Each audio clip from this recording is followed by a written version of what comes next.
In the year 2004, a massive comet crashed to Earth, bringing with it 400 people with superpowers. They all had different abilities. Some could make someone pregnant just by staring at them, others could bring the dead back to life with a single touch, some young children could even see the future, some had incredible strength, others could kill people invisibly just with sound waves, and Sean was the miracle healer. He could control life and death through physical contact. He could bring people back to life or kill them instantly. Even Sean himself didn't know why he had these powers. His memories only went back 3 years. Back then, he was secretly drinking with his best friend Kyle by the beach, and the next second, he appeared by a lake, surrounded by crowds of people and many reporters. This incident quickly caught the attention of the police. A sheriff named Tom volunteered to his boss Ryland to take charge of the case. He wasn't interested in these suddenly appearing people. It was just that Tom's son was Kyle, who had been in a vegetative state for the past 3 years. Tom wanted to find out what had really happened. Ryland agreed right away. But this matter involved too many people. It couldn't be handled by their department alone, so Ryland introduced him to a partner, a female researcher named Diana. The Department of Homeland Security, which Diana belonged to, was the first to detect the huge comet. Their first meeting wasn't pleasant, because in some ways, they were completely different people. They looked down on each other. If Ryland hadn't used his authority to keep them in line, they probably would have fought before even starting the investigation. After that, the two exchanged information. Years earlier, when the Department of Homeland Security discovered the comet heading toward Earth, the United States immediately launched dozens of missiles to intercept it. But it was useless. At the time, Diana thought it was the end, but she saw on the instruments that the object began to slow down on its own until it caused almost no impact at all. Something was clearly wrong, so she took some colleagues to the predicted landing site and saw an incredible sight. While everyone around was confused, the ball of light suddenly turned into a thick fog. Then 400 people walked out of it. After checking their identities, it turned out these were people who had disappeared over the past few decades. One little girl had been missing for nearly 100 years, but she still looked exactly as she had when she vanished. No one knew why. After reading the files, Tom immediately went to find Sean, asking what had really happened back then, why Kyle was still in a vegetative state. Sean was annoyed by his questioning. After all, he didn't know what had happened either. He only told Tom about the two of them drinking together. It clearly wasn't the answer he wanted, but he couldn't get more information. Meanwhile, in the quarantine zone, some people had started showing strange symptoms. First was the little girl Maya. She randomly handed a man a tissue. Unexpectedly, the man started bleeding from his nose after taking it. Besides Maya, there was a black man named Richard nearby. He saw a woman who looked just like his girlfriend Lily, and started talking to her, only to find out it was his girlfriend's granddaughter, also named Lily.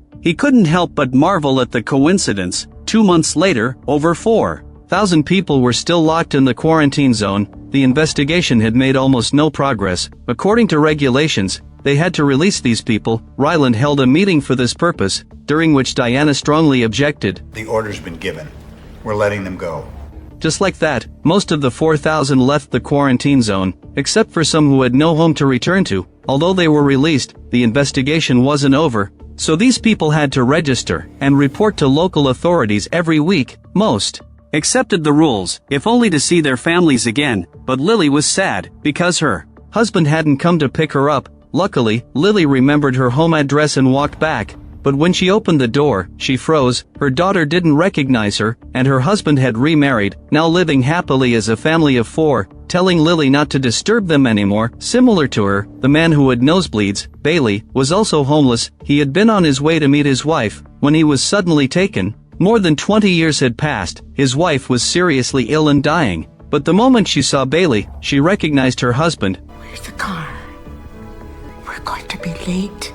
Bailey was filled with mixed emotions. What broke him more was that the insurance company he founded had been stolen by his partner's son, Kenny. All his shares had been forcibly bought out. Now Bailey wanted an explanation but was just mocked and kicked out for disturbing the peace. Compared to the two, Sean was much better off. He had only been missing for 3 years, and his parents were still alive. The whole family held a party to celebrate his return. His brother Danny introduced his new girlfriend to him. Sean was shocked to find it was his old girlfriend Nikki. At the party, Diana also met Tom's wife Linda. From their conversation, she learned their marriage had fallen apart. They were now separated, and would get divorced soon. Tom clearly didn't want to talk about it, and left with an excuse. He then found Sean in the yard, also looking down, and saw a strange sight. A sparrow had flown into the glass and died instantly, but after Sean picked it up, the bird came back to life and flew away from his hand in an instant. At this point, Tom thought the bird had just been knocked unconscious. He didn't connect it to Sean having something unusual about him. As time passed, fewer and fewer people remained in the quarantine zone. Maya had no living family left, and since she was young, she was placed with an adoptive family. Strangely,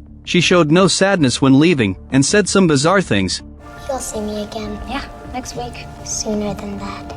At first, Diana and the others thought Maya was just joking, but as time went on, Maya showed many unbelievable things. When she arrived at her new home, her adoptive parents gave her a room. They found Maya had put her shoes on the chair. Even though the couple taught Maya proper manners, the little girl insisted on keeping them there, claiming they would get wet if she put them anywhere else. This confused the couple. They just thought the child wasn't used to the new place yet. Maybe she would adjust after a while. Unexpectedly, that night, a pipe in the house suddenly burst. The rushing water flooded into other rooms. When the adoptive mother found it, the whole room was almost underwater, but Maya's shoes were dry because they were on the chair. This strange coincidence made the adoptive parents suspicious, but this was only the beginning. Soon after, the couple took Maya to the cemetery to visit her family. The place was almost abandoned, with no caretakers, so it was overgrown with weeds. The couple was talking about moving her family to a nice cemetery someday, when they heard Maya's creepy words. You don't have to worry.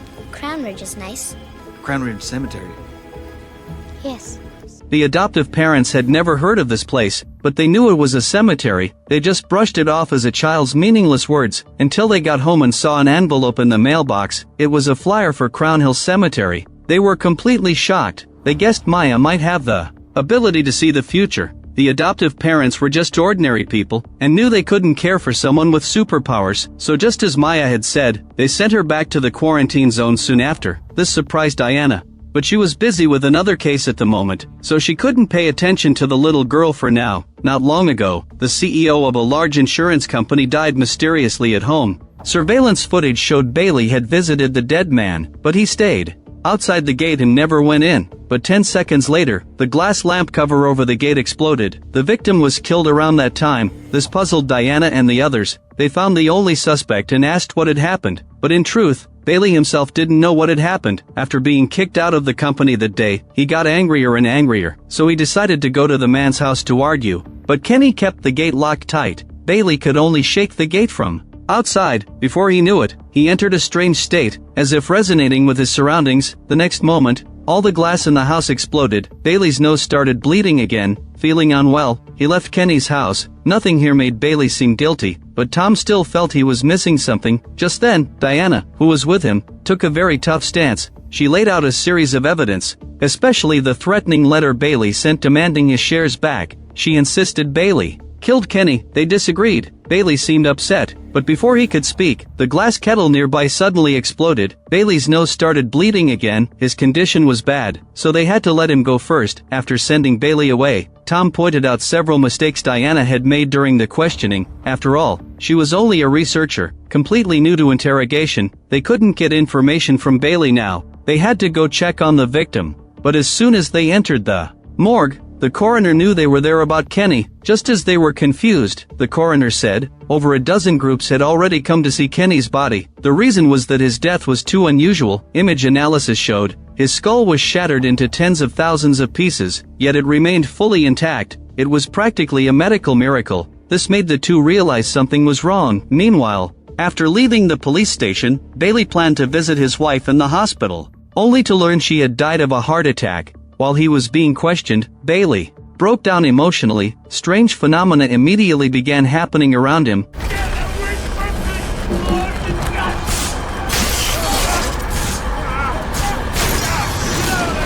There were many witnesses this time. Tom heard the news soon after. At this point, he finally understood where the strangeness came from, but figuring out how to report this was a big problem. Even their boss Ryland found it tricky after hearing it. But their top priority was finding the runaway Bailey. To prevent new chaos, Ryland would try to suppress the news and keep it from spreading. But America was huge. Looking for one man was like finding a needle in a haystack. They could only check the nursing home first. asking if there was any information about Bailey. Surprisingly, they found some clues. Among Bailey's wife's belongings, Tom and the others found a photo. It was a picture of Bailey and his wife, in front of a small cabin. Tom guessed he might be hiding there. The two rushed to the cabin immediately. Sure enough, Bailey was hiding there alone, but his mental state didn't seem good. Tom tried to calm him with words, telling Bailey to open the door willingly, but it only angered him. I don't want any pity out of you. Go away.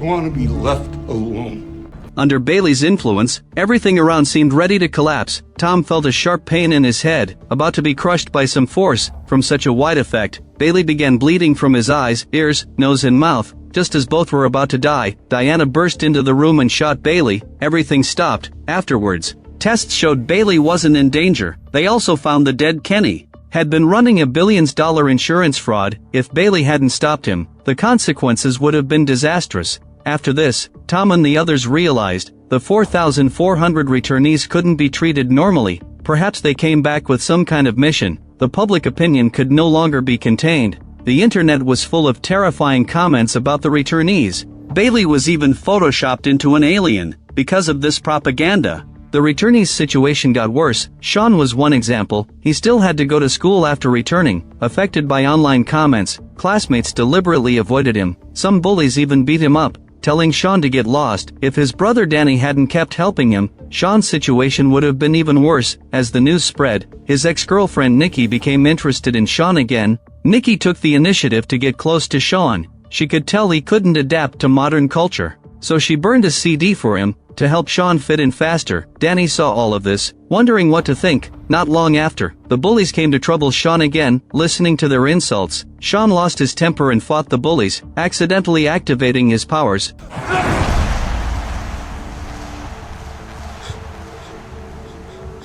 If his brother Danny hadn't pulled him away in time, the bully would have died on the spot. Seeing his brother's power, Danny was both excited and scared. Meanwhile, Lily's husband never wanted her to disturb his family of 4. Now with the negative online news, he explicitly forbade Lily from coming near them. He even served her a restraining order. Lily couldn't accept this, but even more shocking, Lily soon found out she was pregnant. She knew her husband had been away on business for months before she disappeared, and she hadn't been with anyone since returning. Where did this unexplained baby come from? Now Lily was homeless and pregnant. She had no idea what to do, so Lily went to the park to relax and met Richard. He also felt lost in the modern world, seeing black and white people mixing in restaurants, smoking banned in public. He felt uncomfortable and wanted to calm down in the park, only to find the depressed Lily. Without realizing it, the two connected emotionally. Lily still worried about the baby in her womb, but Richard didn't care, saying it was all okay. With his promises,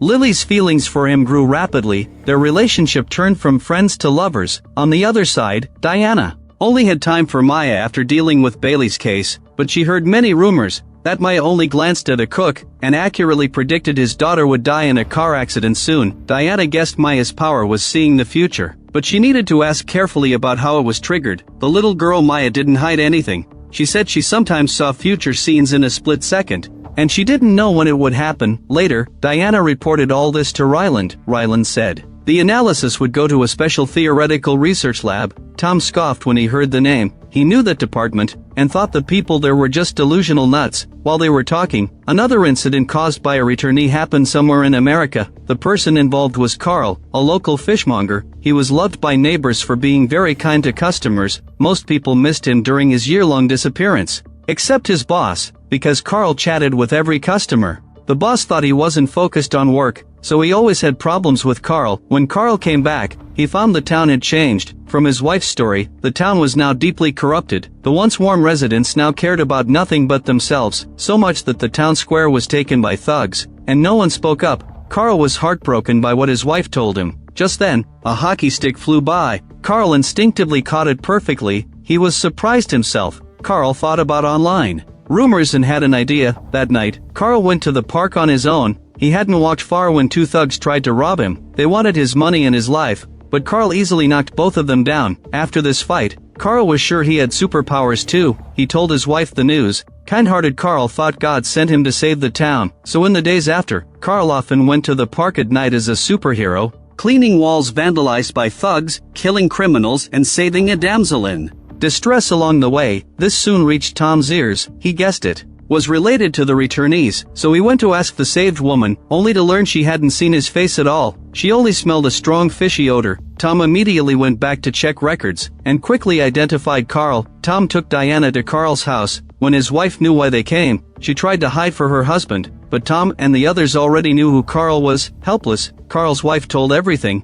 and took them to the park to find her husband, only to find Carl lying dying on a bench. He had been fighting thugs earlier. One of them stabbed him with a knife. Carl was careless and didn't dodge. He died before finishing his sentence. Carl didn't restore peace to the town with his own efforts, but because of his death, the townspeople woke up. They drove the thugs out of the park, fulfilling Carl's wish in another way. Through this, Tom confirmed again these people came back with some kind of mission, though they probably didn't know how to fulfill it. Thinking of this, Tom thought of his son Kyle. When he went to the hospital, he found Kyle had woken up. Checking records, the only difference was Sean had visited a few days earlier. Tom immediately went to ask Sean. Sean recalled what happened that day. He originally thought Nikki truly cared about him, but due to some accidents, he found she only cared about his powers. Sean was deeply disappointed. His brother also got upset with him over Nikki. Depressed, Sean finally remembered his good friend Kyle. So that night he went to the hospital to visit Kyle, who was in a vegetative state. Then, drawn by an unknown force, Sean placed his hand on Kyle. The next moment, the unconscious Kyle reacted violently and suddenly woke up. Sean was stunned. He stared at his hand, unable to calm down. In the end, he decided to hide it. Tom's voice pulled Sean back from his thoughts. He hesitated for a moment, still deciding to hide it from Tom. In truth, Tom had already guessed his power. You picked it up, and suddenly it was alive and well. Sean firmly denied it. Tom couldn't do anything since he refused to cooperate. Meanwhile, Diana grew attached to Maya while taking care of her. One day, Maya suddenly asked to move in with Diana. It caught her off guard, but considering Maya's future-seeing power, after hesitating for a long time, Diana agreed. As time went by, the impact of the returnees grew bigger. In a remote small town, the police station received a threatening letter. After years, the serial killer had returned and soon killed a woman. This spread rapidly online. Many ordinary people took to the streets to protest, demanding all 4,400 be locked up to keep people safe. But this demand was naturally resisted by the returnees, especially one man named Jordan. His superpower was unlimited wealth. He argued publicly on TV against ordinary people with wealth beyond the Duck family. This temporarily stabilized the situation, but Tom knew this stability wouldn't last. But he couldn't do anything about it now. Tom was overwhelmed by recent events. He not only had to handle the killer case, but his son Kyle was suddenly diagnosed with severe brain fluid buildup. He would likely die within a week. At this point,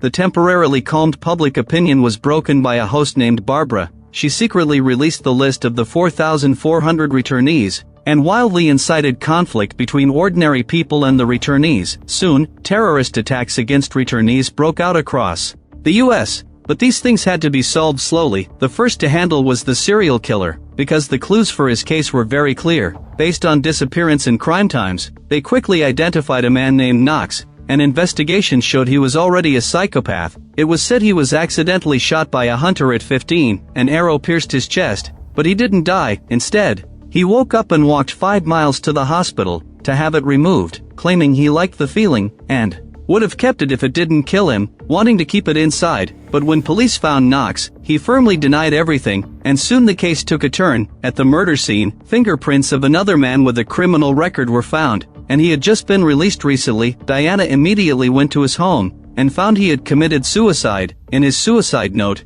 he confessed to killing 9 people. This left Diana confused. Even more puzzling, another man soon killed himself on the street, repeatedly saying he had killed the 9 victims. Diana couldn't understand this strange situation. After investigation, the second suicide man wasn't even born when the first murders happened, but no matter how they asked, he insisted he had committed all the murders and said nothing else. But the investigation soon took a turn for the better. Tom kept watching Knox's movements during this time, and sure enough, he found something strange. One day, Knox spoke a few words to a gas station attendant. The man's personality completely changed afterward. He tried to kill a passing woman. Luckily, Tom stopped him in time to avoid disaster. But this man also claimed he had committed all the murders, just like the others. It was clearly Knox's power at work. Tom immediately took people to arrest him at home, but Knox wasn't there. Using clues from the house, Tom quickly tracked Knox down and successfully arrested him before he could kill again. The criminal tried to say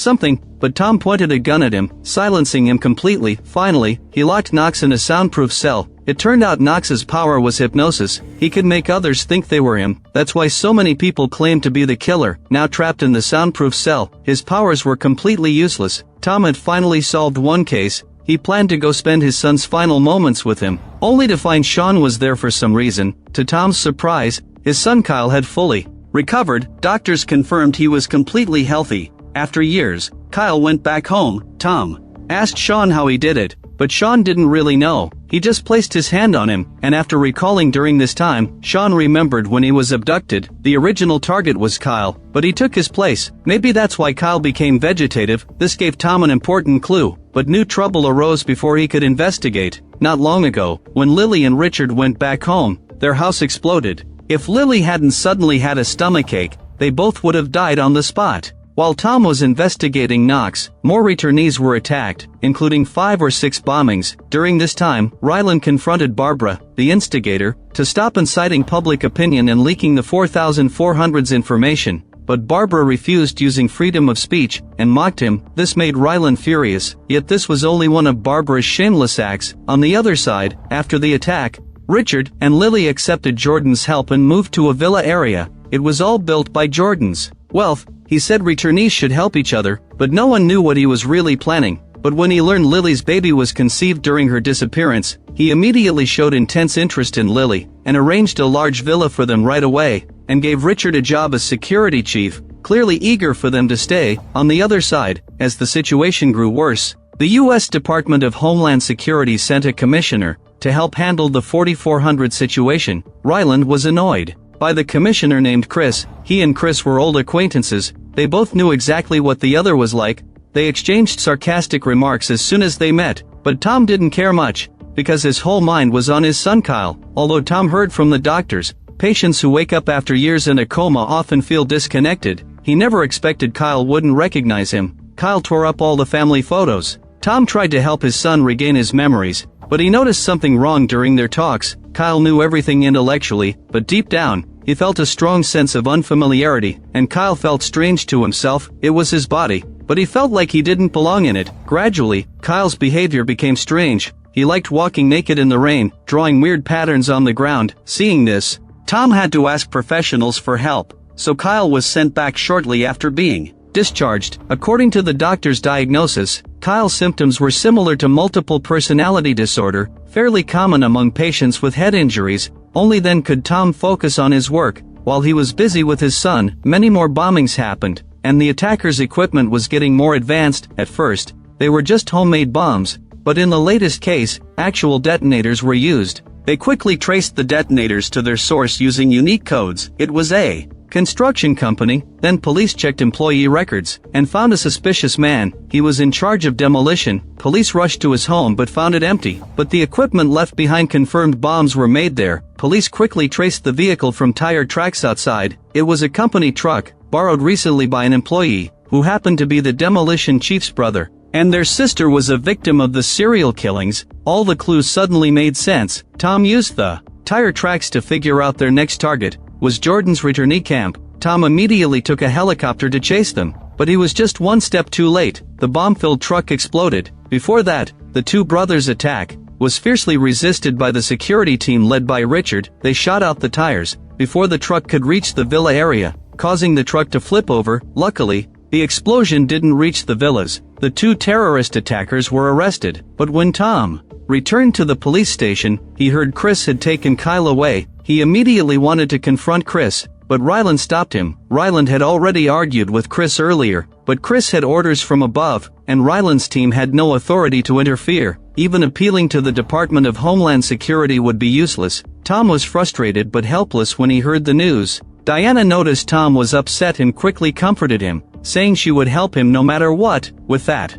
promise, Tom told Diana everything about Kyle and Sean. Now Diana was at a loss. She also found the situation very tricky. On the other side, after learning his villa area was attacked, Jordan immediately took revenge on Barbara. Ryland couldn't touch her because of his position, but Jordan had plenty of power and methods. Using his wealth, he quickly dug up a lot of dirt on Barbara, including that she had killed someone in a hit and run, and fled the scene. When Barbara found out, she begged Jordan for forgiveness, but it was too late, and she could only watch the prosecutor approach her. Shortly after dealing with Barbara, Jordan received a call from the prenatal doctor, learning the baby in Lily's womb had sickle cell anemia, and coincidentally, Richard also had the same condition. Lily was stunned by the news. Richard guessed the baby might really be his. Could this be his superpower? Either way, it was good news for him, but soon, Jordan secretly told Lily bad things about Richard, claiming he was a convicted rapist. Lily was skeptical of Jordan's one-sided story, so she went to Richard and heard a different version. Richard had met a violent woman.